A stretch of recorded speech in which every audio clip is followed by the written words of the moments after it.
कुंवर दिलशाद साहब 2017 इंतखाबी एक्ट जो है उसमें भी तरमीम हो गई और ढेर सारी हो गई। आपने पहले भी एक बार हमें बताया हमारे प्रोग्राम में कि कई तरमीम की तो ज़रूरत ही नहीं थी, पहले से वो वैसी ही थी। बहरहाल उनमें भी तरमीम हो गई, 230 सेक्शन में भी तरमीम हो गई और एम्पावर करने की बात भी हो गई। अब निगरान सेटअप पता नहीं कौन है, कैसे आएगा, इस पर अभी तक ब्रेन स्टॉर्मिंग चल रही है, लेकिन कोई चीज़ सामने नहीं आ रही। कुछ नाम आ जाते हैं, कभी इसाक डार साहब का, कभी असम रईसानी साहब का, कभी मक्सी साहब का, कभी किसका तो कभी किसका। क्या मामला है सर?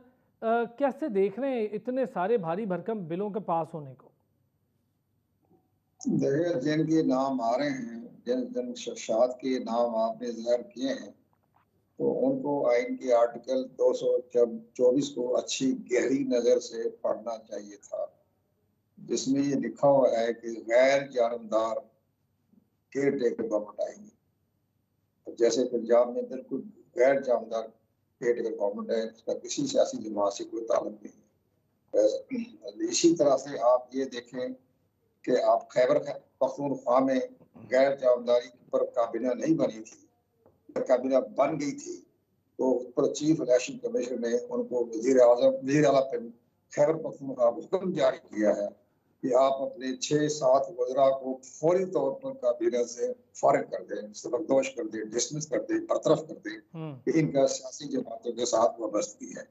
तो अब ये मेरी हैरानगी की बात है कि आपने ऐसी शख्सियत का नाम लिया जो बड़े अहम पाकिस्तान के सियासी घराने से उनका ताल्लुक है।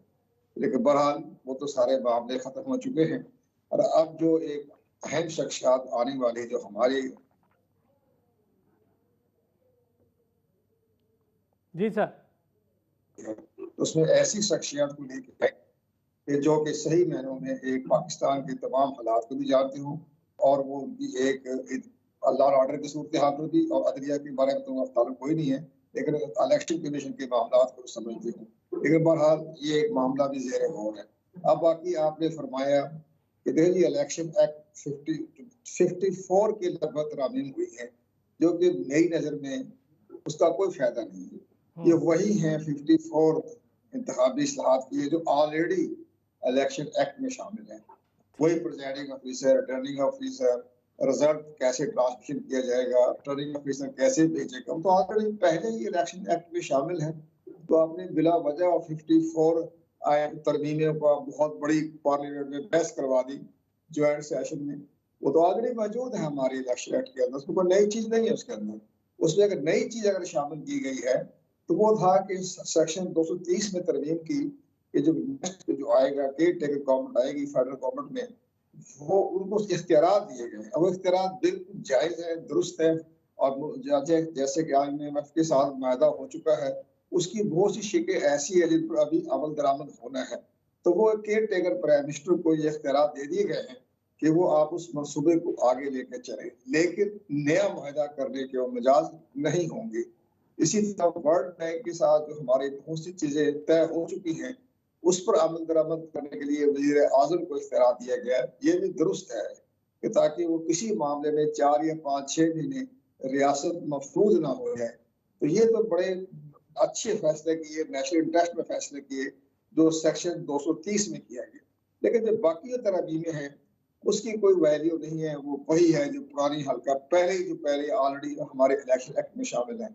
इसी तरह आपने फरमाया, जैसे मैंने सुना आपका सवाल कि जी कोई से अभी मर्दमशुमारी का मसला पैदा हो रहा है या हल्का बंदियां हो रही हैं, उसके बारे में मैं तशरीह कर देता हूँ।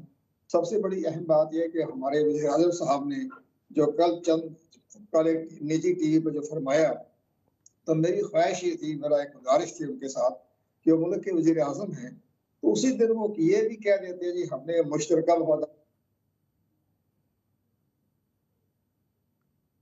जी कुंवर साहब।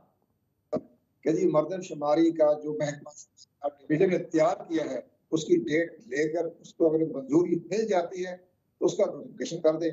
जब नोटिफिकेशन फेडरल गवर्नमेंट कर देगी तो इलेक्शन कमीशन उसी कानून के तहत दोबारा हल्का बंदियां करवाएगा असर में, और उसके लिए वक्त जो है वो 4 चलें, महीने है। अच्छा एक चीज़ कुंवर साहब, इसी में यही बात आपने जो की है ना, मैं ज़रा इस पॉइंट को थोड़ा सा आगे बढ़ाऊंगा।